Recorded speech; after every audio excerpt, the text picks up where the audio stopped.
For more than 5 decades, the Arms Control Association has played a key role in advancing arms control and non-proliferation breakthroughs that have significantly reduced the threats posed by the world's most dangerous weapons.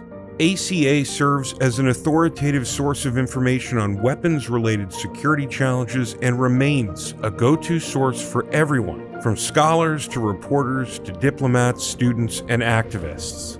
Originally founded in 1971 as a project of the Carnegie Endowment for International Peace, the Arms Control Association became an independent, nonpartisan, non-governmental think and do tank in 1972, under the leadership of William C. Foster, Gerard Smith, Herb York, Pete Scoville, and others. ACA has worked to shape the debate on nuclear weapons and arms control, and our experts are among the most trusted and widely cited sources in the field. To help deliver news, information, and ideas about reducing the threat of weapons of mass destruction, Arms Control Today debuted in 1974 as the name of ACA's monthly journal. Through the years, ACT has published thousands of articles by a diverse range of expert voices, including treaty negotiators, diplomats, senators, and some presidents, and has delivered news reporting that is relied upon by journalists, scholars, and the concerned public. In 1976, Arms Control Today conducted a Q&A during the presidential election between Gerald Ford and Jimmy Carter, and since, the Q&A has become a regular feature of the presidential election process, allowing people to gauge a better understanding of where candidates stand on global threats. Since its beginning, ACA experts have teamed up with journalists and writers to highlight the existential risk of the nuclear age.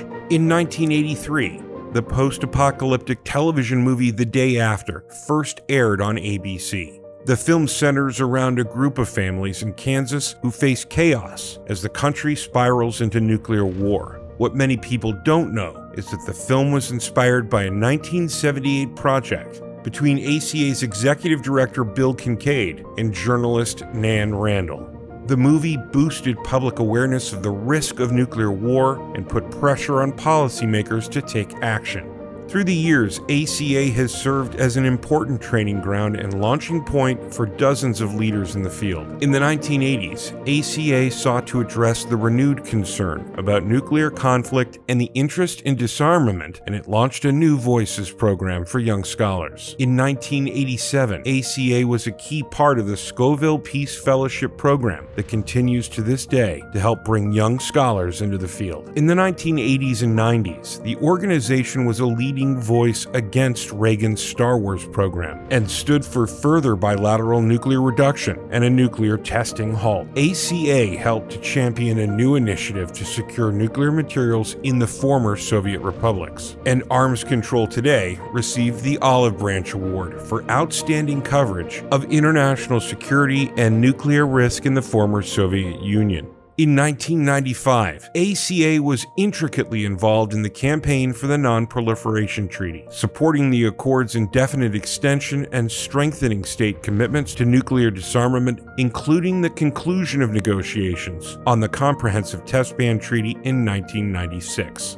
In 2001, ACA's executive director learned of efforts to repudiate the U.S. signature on the CTBT and leaked information that led to reporting in the New York Times to help quash the move. As the Iraq War began to develop in 2003 amid controversy, ACA hosted a major press conference at the National Press Club featuring former U.S. intelligence officials and drew national attention to the Bush administration's cherry-picking of intelligence about WMDs as a way to justify its decision to invade. The event led to a 60 Minutes report featuring former intelligence official Greg Thielman, now a member of ACA's board. To try to jumpstart action on deeper nuclear reductions in 2005, the association published the influential report What Are Nuclear Weapons For? By Dr. Sidney Drell and Ambassador James Goodby, which called for steep nuclear reductions to 1,000 strategic warheads.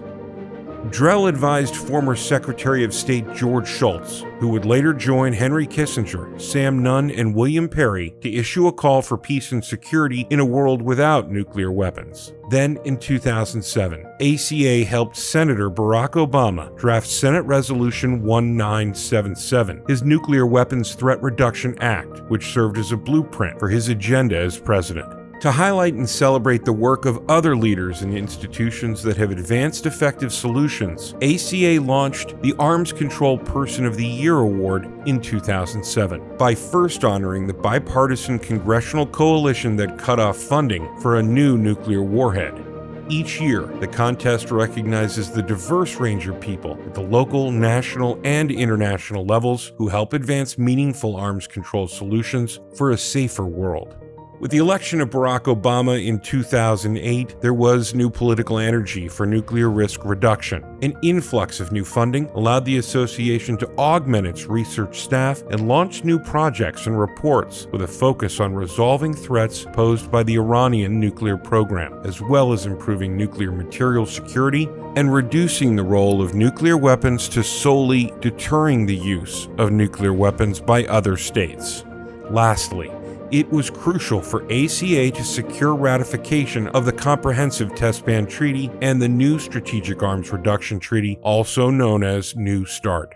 In 2015, ACA was a leader for support of the Iran nuclear deal, providing analysis and information and advocacy for its conclusion.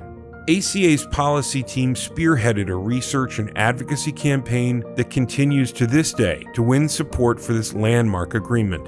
In 2016, ACA, along with the Stimson Center, organized a targeted campaign to push the UN Security Council to adopt Resolution 2310, which reinforces the global norm against nuclear testing and calls for action on the Comprehensive Test Ban Treaty. From 2019 to 2021, ACA renewed its legislative commitment to the cause, with mobilization on Capitol Hill for a 5-year extension of the New START agreement.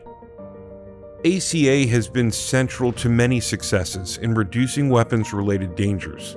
But today, we face a dizzying array of challenges that put at risk practically every major arms control and non-proliferation initiative of the past quarter century, and the existential risk of nuclear conflict remains. We've accomplished a lot, but there's no room for complacency. The dangers we face today are as great as at any point in the history of the Arms Control Association. We need more arms control and disarmament action, not less. As our friend and the former veteran negotiator Larry Weiler once wrote to Arms Control Association members in 2018, we must remain optimistic. Larry wrote that in the dark days of the Cold War, when things did not seem possible, we persisted. If we could do it then, we can also find practical ways to tackle today's tough nuclear challenges. In the years ahead, you can count on ACA to smartly respond to the latest nuclear crisis, defend Keystone agreements, and chart a path forward to a safer world. The work of the Arms Control Association is not finished. As we move forward, ACA will continue to play a key role in advancing arms control and non-proliferation breakthroughs that significantly reduce the threats posed by the world's most dangerous weapons. To learn more and support the mission, visit armscontrol.org.